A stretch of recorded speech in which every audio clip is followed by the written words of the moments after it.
vous avez. Pourquoi pas? C'est pas des informations que j'ai quand on voit la situation, mais seulement il faut rappeler que le président Bouteflika, ce qu'il a fait, il a fait un travail extraordinaire depuis qu'il est au pouvoir.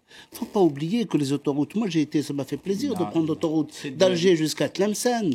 J'étais très content de voir qu'il y a des bâtiments sont construits. Rien fait, ils ont il y a des gens, que la dette extérieure d'Algérie a été apurée, que Mais il y a un bilan l'argent aussi, Abdelaziz Bouteflika, donc on va l'écouter quand même, et je vous fais réagir. Il y a des réserves en dollars en Algérie, donc il a réussi justement à résorber la dette extérieure d'Algérie, donc il a fait beaucoup de choses, donc voilà, je ne dis pas, ce que je dis, c'est que c'est une situation de fait. Qu'est-ce qu'il n'a pas fait de pas bien dans son bilan négatif? À mes interlocuteurs de me démontrer ce qui est il va négatif. Il faut qu'ils nous disent combien d'argent ils ont dépensé et qu'est-ce qu'ils ont réalisé avec cet argent. Parce que quand on parle d'autoroute, c'est un scandale. Tout le monde le sait, la presse, on en parle et ça n'en finira jamais. Je reviens juste aux enjeux politiques. Donc, il ne faut pas minimiser l'initiative du boycott. Donc, on en a à peine parlé. Pardonnez-moi sur le boycott, parce que j'ai eu aussi beaucoup d'Algériens sur le plateau, et ils regrettent justement que les partis politiques n'aient pas fait campagne, ne soient pas allés sur le terrain, discuter avec les Algériens. Mais laissez-moi, pardonnez-moi. Merci de me laisser terminer. Merci de me laisser terminer. Ils regrettent que vous ne soyez justement pas allés sur le terrain, que vous ne soyez pas allés à la rencontre des Algériens et que vous n'ayez pas proposé un projet aux Algériens. Et des Algériens disent ça aussi aujourd'hui. Oui. Vous leur répondez quoi? Mais vous leur répondez quoi? Oui. Mais il y a un vrai projet. Nous avons, en tant que parti politique, nous avons un projet. Je viens d'évoquer le projet de constitution qu'on avait proposé, qu'on avait débattu avec d'autres partis politiques qui sont de divers horizons. Et là, pour ce qui est du boycott, ne me coupez pas s'il vous plaît, vous avez fini votre intervention. Quel est ce projet politique? Allez, je rebondis sur Khaled Lasber. Quel est votre projet politique? Je termine mon idée, s'il vous plaît. Donc, il y a des partis politiques qui sont regroupés, donc en coordination, pour démasquer ce système, pour faire un préalable à une transition démocratique sur un minima, donc l'alternance, les libertés individuelles et la démocratie. Sans cela, l'Algérie va droit dans un mur et en catastrophe. On le voit comment on est tourné. La réaction d'un internaute à ce que vous dites, mesdames, messieurs, qui avait appelé au boycott, quid de la suite, que fait-on après le 18? Nous sommes en réunion, nous avons une commission permanente, une commission politique permanente. C'est parti politique.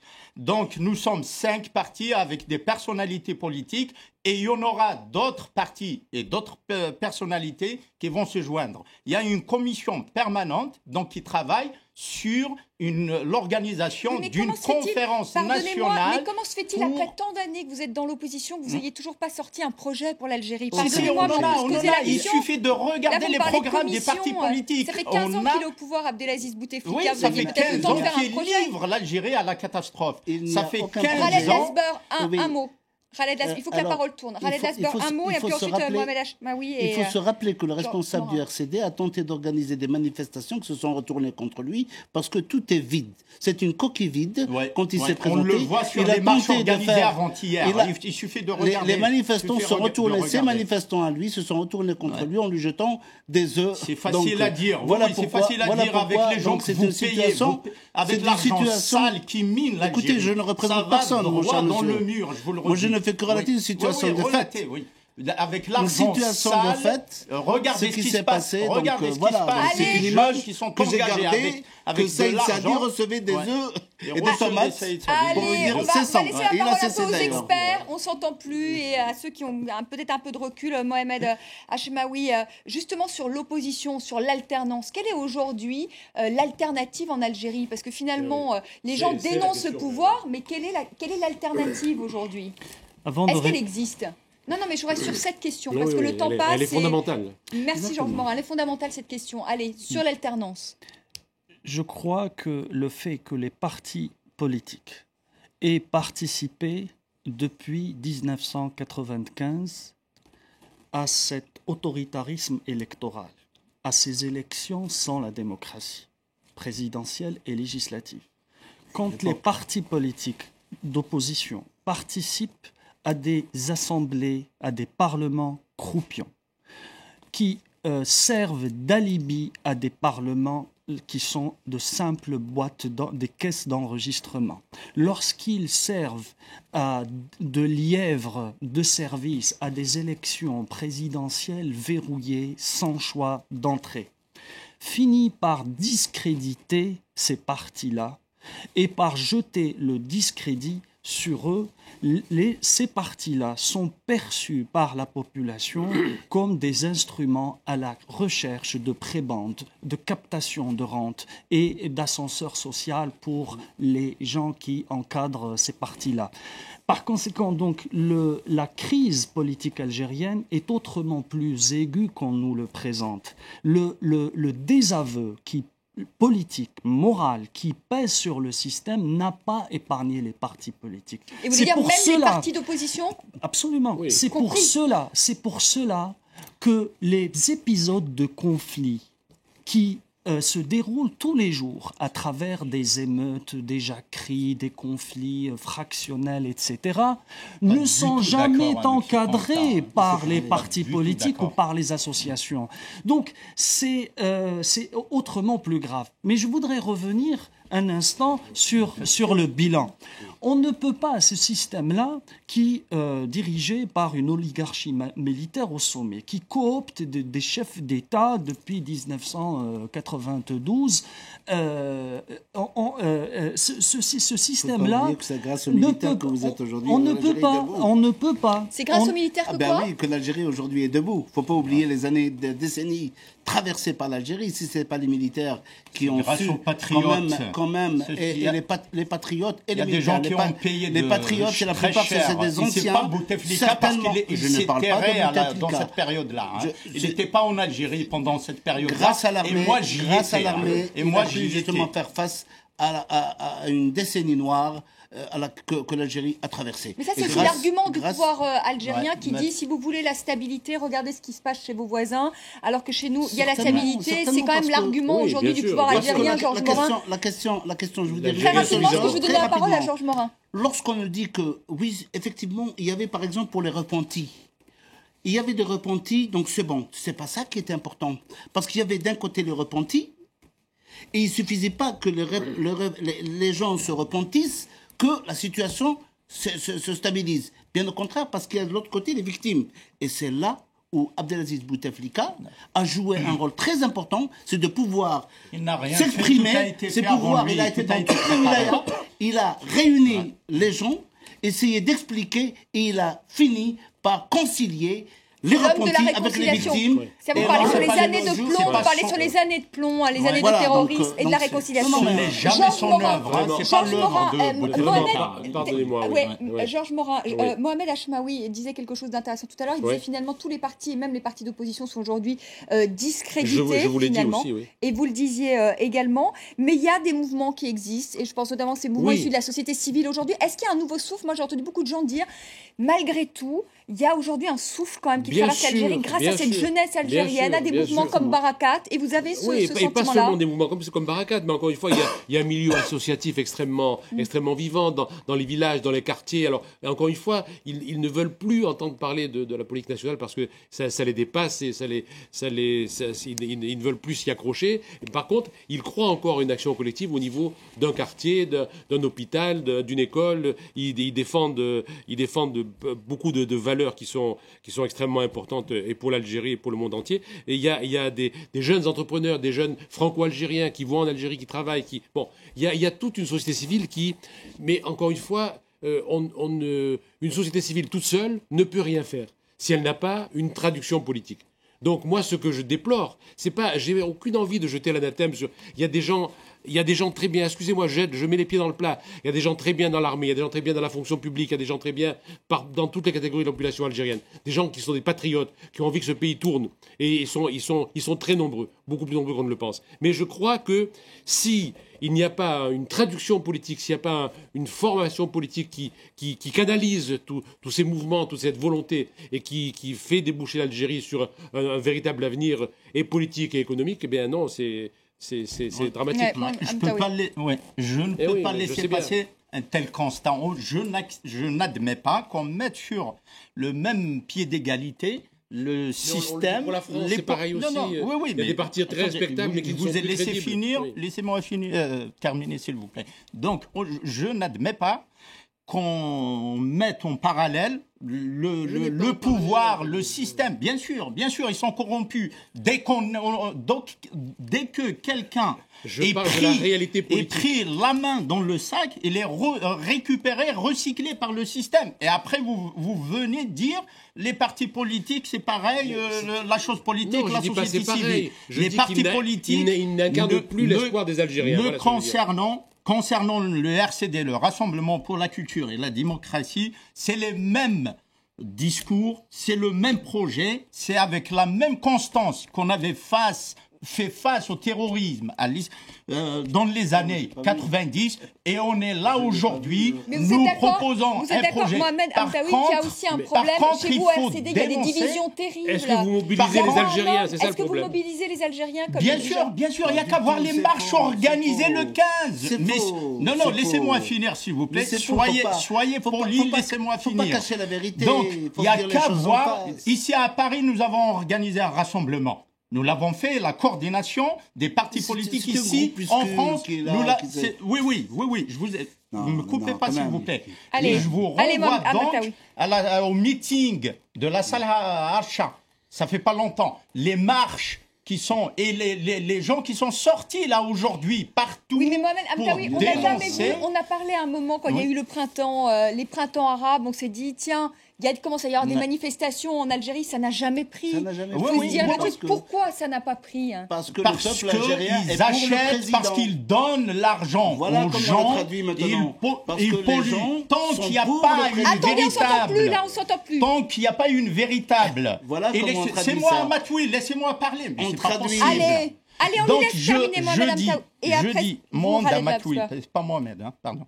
Donc je dis, tant qu'il n'y a pas un suffrage, il n'y a pas une véritable élection, on n'en est pas sorti de l'auberge. Ce pouvoir joue sur cela. Il distribue des quotas. Cette façon de faire, elle pollue la scène politique. Plus, ajouter à cela, la fermeture des espaces d'expression. Mais ça, il faut le dire. Il faut le dire, mais c'est pas vrai. Fermeture de Atlas TV. On a eu la salle au dernier moment. On a annulé. La presse, notre président a été renvoyé devant la porte d'un média. C'est terrible. Justement, sur la liberté d'expression, moi j'ai quand même quelques questions. Atlas TV, chaîne privée fermée. Ce soir, je devais avoir à l'antenne la porte-parole du mouvement Barakat qu'on a pu avoir au téléphone. Vous savez pourquoi on n'a pas pu l'avoir à l'image? Parce que la société de production, là où elle devait faire le duplex, a reçu des pressions et on lui a dit, si vous la recevez et si elle vient se montrer à l'image, notre société risque d'être fermée. Je voudrais parler de cette liberté d'expression aujourd'hui en Algérie, qui est, même s'il faut le dire, la presse quand même écrite est quand même très libre, mais il y a des pressions aujourd'hui du pouvoir lors de cette élection. Vous répondez quoi à ça? Ce que je réponds, vous savez, il faut d'abord... Non, mais cette situation de fait, mais si cette personne a été vraiment privée de s'exprimer, moi je ne le pense pas. Je ne pense pas qu'on l'a empêché de s'exprimer. C'est plus intelligent. On ne l'a pas privé de s'exprimer. On a fait pression. C'est ce qu'elle dit. On a fait pression. Comment? Atlas TV. Alors, on enlève le cas de la porte. Atlas TV. Tout le monde est en courant en Algérie. Moi, je ne suis pas au courant. Malheureusement, je ne suis pas au courant. C'est une chaîne privée qui a été fermée par le pouvoir. Il y a beaucoup de chaînes privées qui s'expriment. Moi, j'ai eu même des chaînes privées où on a parlé. Même moi, une fois, j'ai été invité et j'ai dénoncé des situations en Algérie dans la justice algérienne. J'ai vu ce qui se passait. il y avait des choses qui se passaient mal. J'ai dénoncé justement une situation. J'ai eu par exemple quelqu'un de M. Zawani qui est actuellement incarcéré. C'était un émigré ici en France c'est un intellectuel qui a commencé à travailler à Saïdal. Il se retrouve en prison accusé de quelque chose qui n'est pas fondé sur le plan du droit. Il est incarcéré, mais je l'ai dénoncé. C'est une télé, justement, algérienne qui m'a invité. Et j'ai dénoncé cette situation-là. Et il y a beaucoup de télé. Mais quand on parle, le point que je voudrais justement rappeler, quand on parle d'opposition, on a Benflis. Monsieur Benflis, qui a un programme, mais tout le monde est du système. Tous les candidats, il faudrait maintenant ramener... Ils sont tous du FLN. Écoutez, donc, c'est quand même l'ancien chef de gouvernement d'Abdelaziz Bouteflika. Et alors, il a un programme, c'est devenu son opposant. C'est devenu aujourd'hui son opposant. Il a un programme qu'il a présenté et c'est un opposant sérieux. Il n'y aura pas de changement dans le système. C'est votre candidat, Non, c'est pas mon candidat, mais je vous dis, vous dites qu'il n'y a pas d'opposition. C'est pour vous démontrer qu'il y a une opposition. Il y a une opposition qui existe. Et je dis encore une fois que le président Abdelaziz Bouteflika, il a fait des choses de sorte que tout le peuple algérien, pas la majorité, c'est-à-dire le peuple algérien, est avec lui et vont voter pour lui. Tous les gens qu'on parle, moi j'ai vu lors des campagnes, tous les gens qui parlent, c'est Abdelaziz Bouteflika. Tout le monde le suit. C'est la raison pour laquelle il ne faut pas nier l'évidence. Des invitations dont on dirait un état de guerre. On parle aujourd'hui RCD ne s'est pas manifesté depuis que le Saïd Saadi a organisé des manifestations, se sont retournés contre lui, il a reçu des ordres, et c'est pas à partir de là, de votre fantôme, on ne parle pas. Voilà. Allez, Mohamed Hachmaoui, un mot. C'est vraiment un mot. Attendez, on arrête. C'est un mot parce que Karim Yayaoui va nous rejoindre quand même sur la transition démocratique. Vous y croyez, une transition démocratique en Algérie pour les années qui viennent? Très rapidement, parce que je vois qu'on donne la parole à Karim. Écoutez, c'est le deuxième train dont je voulais parler tout à l'heure. La police politique, à travers ses différents relais médiatiques et politiques, est en train de vendre cette transition politique comme véritable changement de système. C'est un véritable simulacre. Le nouveau ne vient pas du nouveau. Le nouveau ne vient pas de rien. Une transition démocratique sérieuse ne peut pas se faire sans démantèlement de cette pieuvre qui est l'État profond, qui est la police politique, sans reddition des comptes, sans ouverture réelle du champ politique, etc. Donc je suis très sceptique sur cette... un mot, Georges Morin, sur cette transition. Un mot. Ce que je voulais dire, c'est que on connaît peu à travers l'histoire contemporaine ou ancienne de peuples qui se soient libérés d'un régime autoritaire sans des acteurs qui appartiennent au système. Je veux dire, Gorbatchev, il a démantelé le système soviétique et c'était le secrétaire général du Parti communiste de l'Union soviétique. C'est intéressant ce que vous dites parce que hier, je me disais... Réaction de Franco, Non mais excusez-moi, c'est la vérité. C'est un très bon exemple. Ça veut dire qu'il faut pas jeter l'anathème sur X, Y ou Z parce qu'il sort du système. Qui ne sort pas du système en Algérie? Quel est l'homme politique qui n'a pas été quelque part biberonné par le FLN? Ils peuvent y prendre part. Ils peuvent y prendre part, mais pas en arbitre. Le RCD a participé à des gouvernements d'Afrique. Donc on va dire que vous avez participé, c'est vrai, à des gouvernements bien sûr, sur un mandat public que nous avions assumé. C'est lui qui a fait marche arrière, c'est lui le monteur. C'est lui le monteur. Mais ces gens-là... Ne dites pas qu'il a participé au gouvernement, donc on lui dessus. Ces gens-là peuvent y prendre part dans cette transition, mais pas en tuteur. Mais pas en tuteur, pas comme veulent le... Ne jetons pas l'anathème sur X, Y ou Z, parce que les Algériens s'en sortiront ensemble ou ils s'en sortiront pas. C'est la fin de ce débat. Vous pouvez réagir à la chronique de Karim parce qu'il ne va parler que d'élections présidentielles en Algérie, ce qui a fait justement le buzz sur les réseaux sociaux. C'est à vous, Karim. Alors, bonsoir. Bonsoir. Ce qui a fait le buzz, c'est évidemment cette image d'Abdelaziz Bouteflika en fauteuil roulant. Beaucoup considèrent que c'est une image négative, voire désastreuse pour le régime. En tout cas, un certain nombre de commentateurs soulignent cette image pathétique, écrit le journaliste Ulysse Gosset, parce que c'est l'Algérie qui est un pays en arrêt maladie, selon lui. D'autres commentaires, d'ailleurs, notamment d'Afrique, d'Adam Bombolé, qui lui est du côté de Kinshasa, je crois, qui explique que c'est un peu la honte pour l'Algérie avec cette image d'un moribond qui vote en fauteuil roulant pour son 4e mandat. Certains ont fait le parallèle avec une autre élection de 2003, avec le président Lansana Conté en Guinée, qui lui avait voté en restant assis dans sa voiture.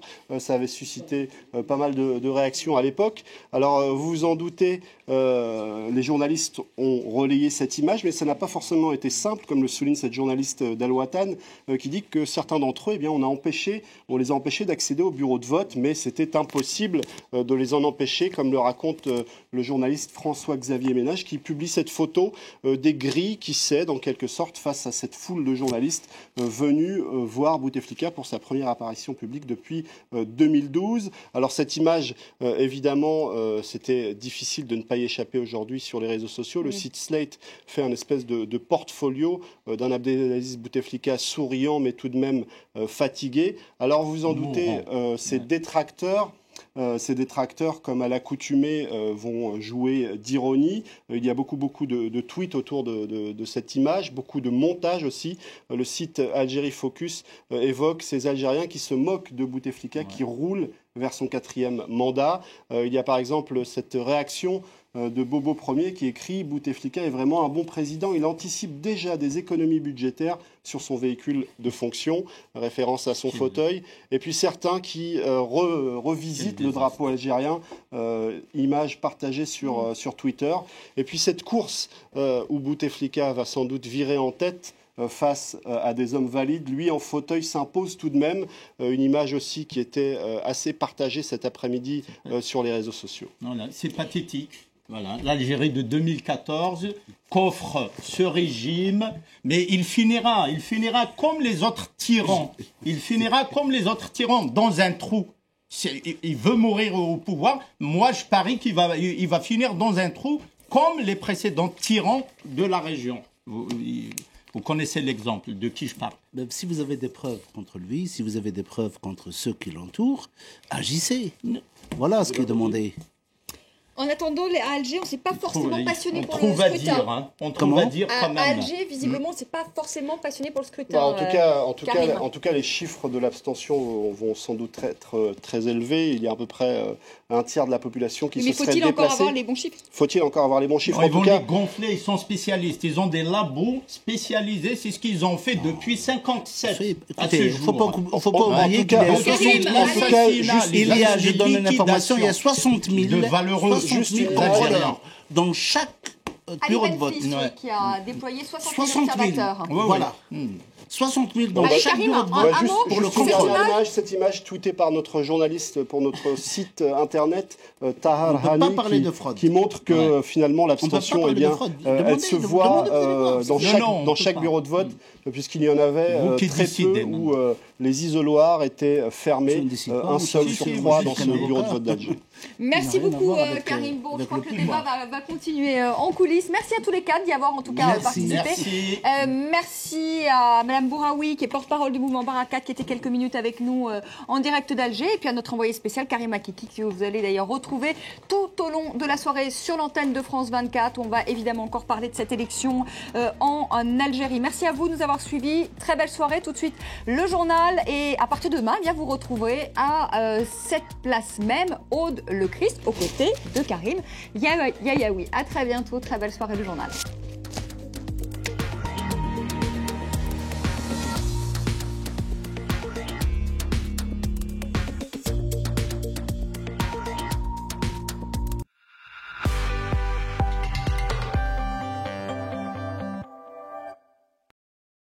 En France, on a Tony Parker.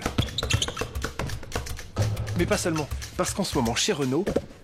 On reprend ? Ouais. On reprend ?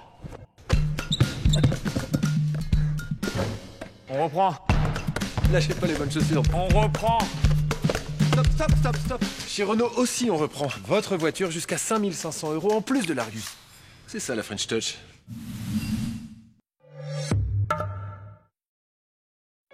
Bien sûr, il y a le pilote.